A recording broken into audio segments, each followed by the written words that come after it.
नमस्कार दोस्तों, आपका ग्रह चाल ज्योतिष में स्वागत है। मैं आपका अपना ज्योतिषी मित्र अमित, और आज मैं आपके लिए कुंडली के कुछ ग्रहों की खास पेशकश लेकर आया हूं, जिसमें आप जानेंगे कि चंद्र और बुध के मिलने से खास तौर पे खाना नंबर 6 के वक्त इंसान के मन, मस्तिष्क, बाहरी दुनिया और उसके घरेलू संबंध किस तरह बनते और बिगड़ते हैं, इसके लिए हमें क्या करना चाहिए और क्या हो सके तो सावधानियां भी बरतें, जिससे हमें भविष्य में इससे संबंधित कोई शिकायत का मौका ही ना मिले।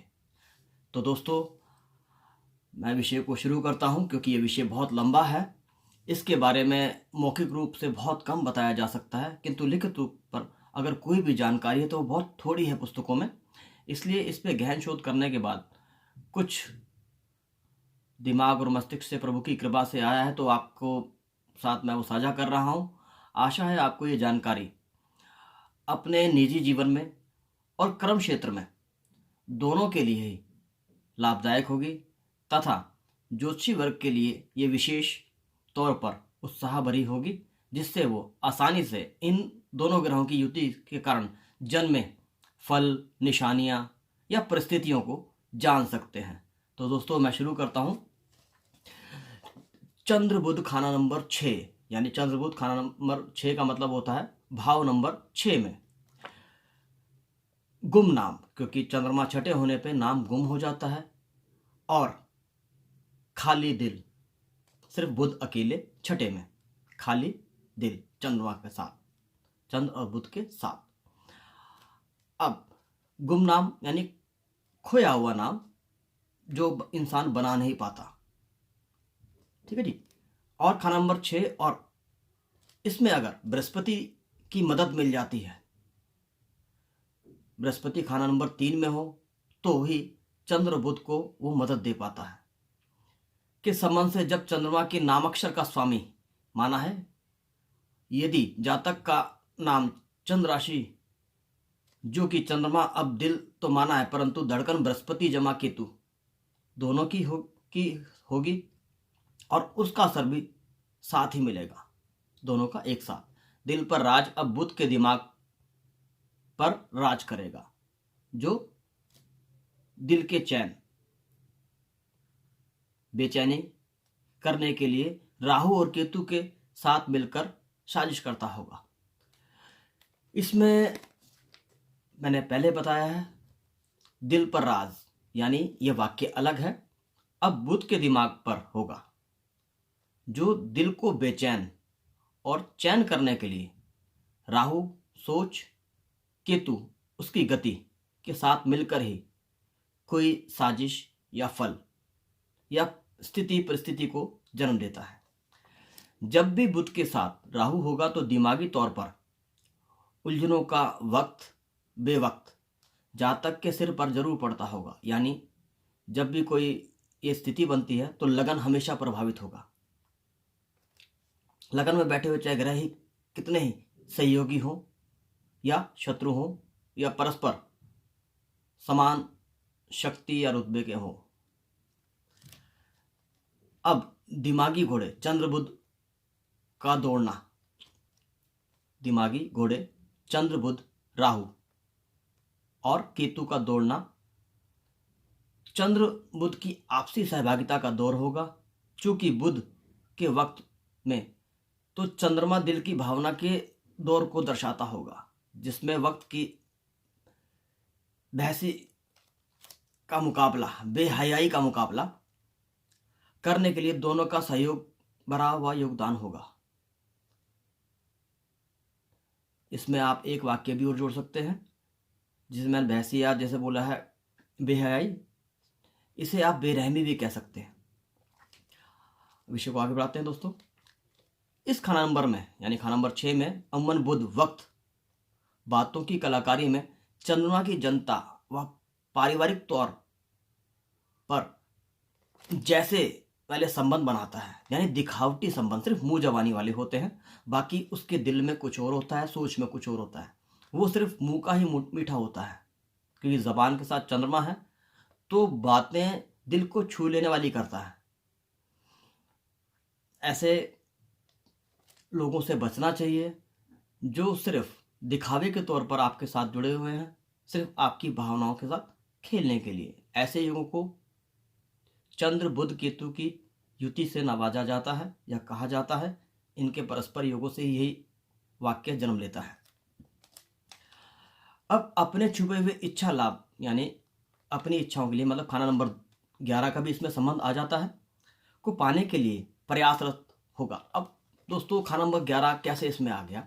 छठे से छठे भाव से आप 6 और आगे गिने तो खाना नंबर 11 ही आ जाता है। इसलिए बुध जो अपनी क्रिया अनुसार, क्योंकि बुध शनि के साथ भी चलता है और सूर्य के साथ भी, यहाँ सिर्फ शनि का जिक्र है क्योंकि बुध अगर शुभ है तो वो बृहस्पति को कभी खराब नहीं होने देगा। अगर बुध अशुभ है तो वो शनि के साथ जाके हमेशा ही अपनी उपस्थिति जत कराता है और अपने बुरे फल देने में कोई कसर नहीं छोड़ता, क्योंकि वक्त की मशक्कत, वो भी जी तोड़ मशक्कत, बुध शनि के अशुभ फलों में गिनी जाती है। इनमें अमूमन सफल भी होता है और वो दिखावे का तो पूरा होगा, परंतु दिल में किसी का भी सगा नहीं होगा। चंद्रमा की तमाम जानदार चीजों पर शनि की मदद से भारी भरकम पत्थर की तरह होगा, परंतु गोल पत्थर जो चंद्रमा के बहाव को सीधे तौर पर बहने नहीं देंगे और सीधे तौर पर देखने से चंद्रमा को बुध कहीं से भी रुकावट नहीं देता प्रतीत होगा। परंतु शनि अब चंद्रमा का दुश्मन ना होगा, परंतु चंद्रमा अपना सारा जहर शनि के घरों में डाल देता है।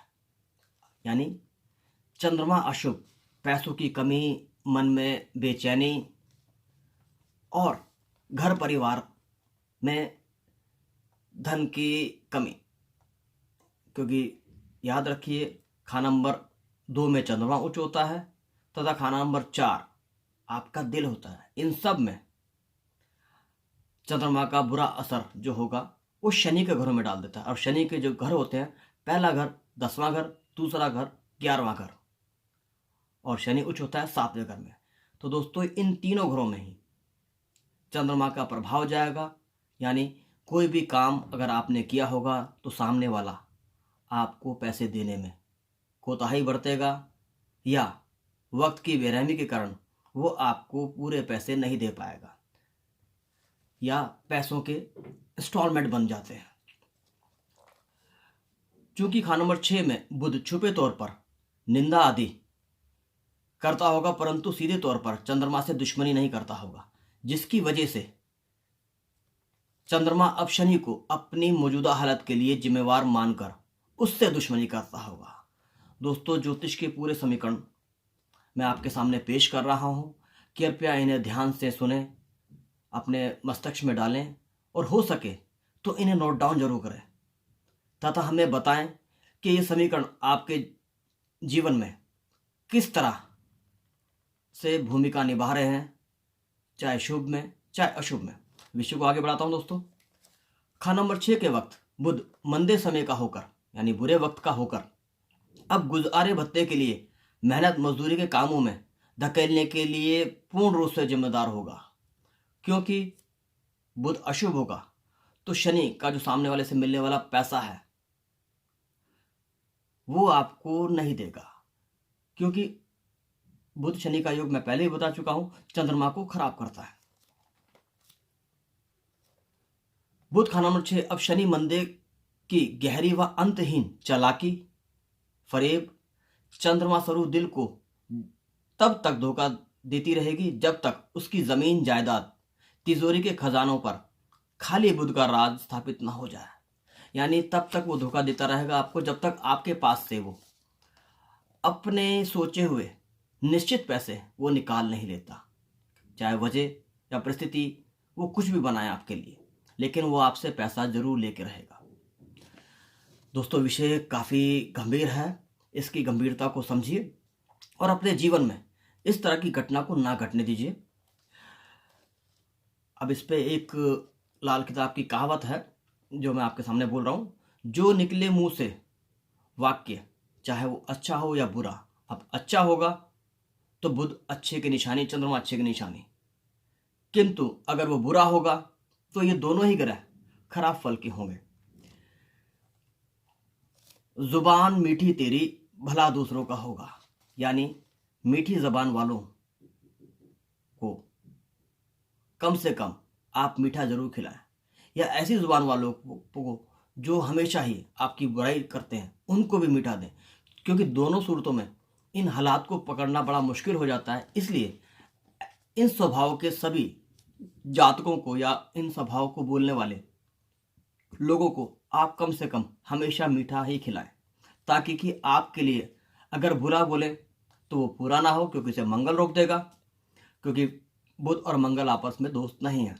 तो बुध के वाक्यों को मंगल हमेशा रोकता है, और अगर वो आपके लिए अच्छा बोल रहे हैं तो मंगल उस फल को और बढ़ाएगा, उस चीज़ को जल्दी से जल्दी आप तक पहुंचाने की कोशिश करेगा, क्योंकि मंगल खुशहाली का प्रतीक है। विषय को आगे बढ़ाते हैं दोस्तों। खाना नंबर 6 के वक्त मंदे या बुरे घरों में बैठा हो, यानी या गया हुआ हो बुध या चंद्रमा या दोनों ही, बृहस्पति के घर के सुख का नाश करता होगा। बृहस्पति घर के सुख का नाश करता होगा, और परिवार में छुपे तौर पर एक दूसरे के लिए मंदी राजनीति का जमाना होगा।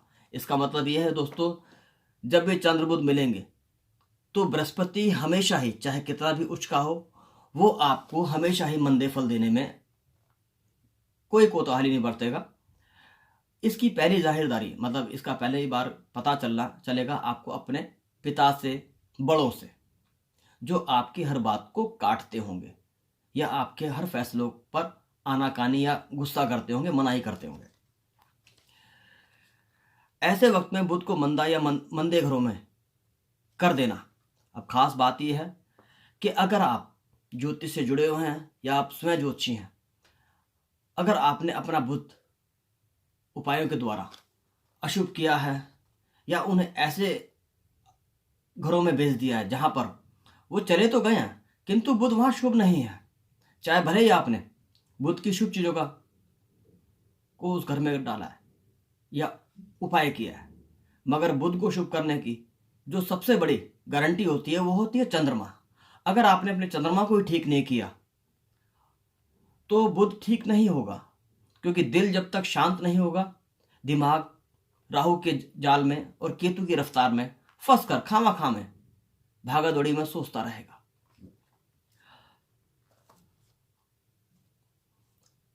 इसके लिए बोला गया है कि गैर मुबारक सबूत पेश करता होगा, क्योंकि बोला इसलिए गया क्योंकि मेरे को भी कोई सोचवाने वाला है, वो परम पिता परमात्मा। तो ये उसी की सोच का नतीजा है कि मैं आपको इस वाक्य के लिए प्रेरित कर रहा हूं, और मैं खुद भी प्रेरित हूं कि ये ऊपर वाले ने मुझसे लिखवाया है, इसलिए मेरा इसमें कोई बीच में कोई योगदान नहीं है। जैसे उसकी मर्जी वैसे मैं चलता हूं। गैर मुबारक सबूत पेश करता होगा तथा घर का कलह कलेश अब जग जाहिर होता होगा, क्योंकि दोस्तों जब घर की बातें बाहर निकलती हैं तो बहुत बुरा वक्त होता है। घर की चार दीवारियां शनि की होती हैं। जब शनि मंदा होगा तो व्यक्ति घर में चिल्ला चिल्ला के बातें करता होगा। चिल्लाना, नसें फाड़ के बात करना, या बात करते समय नसों का दिखना, ये खास वाक्य आप ध्यान रखिएगा। ऐसे लोगों के बुध खराब होते हैं, जिसमें बृहस्पति अशुभ फल का होता है, क्योंकि सामाजिक तौर पर उन्हें बुराई मिलती है। जिन लोगों को नहीं पता होता कि उनके घरों में क्या चल रहा है, वो ऊंची ऊंची आवाज में स्वयं बोलकर बता देते हैं कि हमारे घरों में आपसी रंजिश चल रही है, आपसी कलह कलेश है, हमें आपस में बनती नहीं है, या हमारे कारोबार या हमारे आपसी रिश्तों में इस तरह की खटासें हैं, आदि आदि होती हैं। अब बुध खाना नंबर 6 में अगर अच्छा होता है तो उसके बारे में भी है दोस्तों, लिखा गया है। वायदा बाजारी में मुनाफा कमाने वाला, मौसम विभाग का अच्छा अधिकारी, मेटल आदि बाजारों में तेजामंदी का विशेषज्ञ होता है, तथा कुछ एक को तो सट्टा बाजार में दिग्गज के रूप में भी देखा गया है। क्योंकि ज़रूरी नहीं है कि बुध खराब होने पे आप सट्टे बाजार में जाएं। अगर आपका चंद्रमा ठीक है और बुध अशुभ हालत में भी है तो भी चंद्रमा उसे ठीक कर देगा, क्योंकि ममता दिमाग को शांत कर देती है। अगर प्यार से कोई आपको समझाता है तो अगर आपका दिमाग कितना भी दौड़ रहा होता है तो आप उसकी बात को सहजता से समझ भी लेते हैं और उस पर अमल करने की कोशिश भी करते हैं, और ज़्यादातर लोग अमल भी कर लेते हैं। परंतु अगर यहाँ बृहस्पति राहु में उनकी अवस्था, यानी बृहस्पति राहु किसी ना किसी तौर पर वर्ष कुंडली में, महीने कुंडली में या आपकी जन्म कुंडली में हो तो दिग्गज, यानी आप ऊंची पदवी पर बैठे हुए भी अब आपके लिए डाउनफॉल स्टार्ट हो जाता है। कितनी गहरी बात कही है दोस्तों, कि आपके लिए, यानी जो भी इस कुंडली में इस तरह के ग्रह बैठे होंगे उनके लिए है ये खास तौर पे आपके लिए नहीं है। ये आपके लिए सिर्फ समझने का विषय है, पढ़ने का विषय है, इस पर रिसर्च करने का विषय है। वो निस्ते नाबूद हो जाते हैं, यानी अपने आप ही वह स्वयं ही अपना बुरा करते चले जाते हैं, क्योंकि दिल दिमाग सिर्फ एक फितूर से भरा होता है। फितूर जो होता है वो बुध अशुभ का होता है, जिसमें राहु की पक्की तौर पे मिलावट होती है और केतु उसमें आग में घी का काम करता है।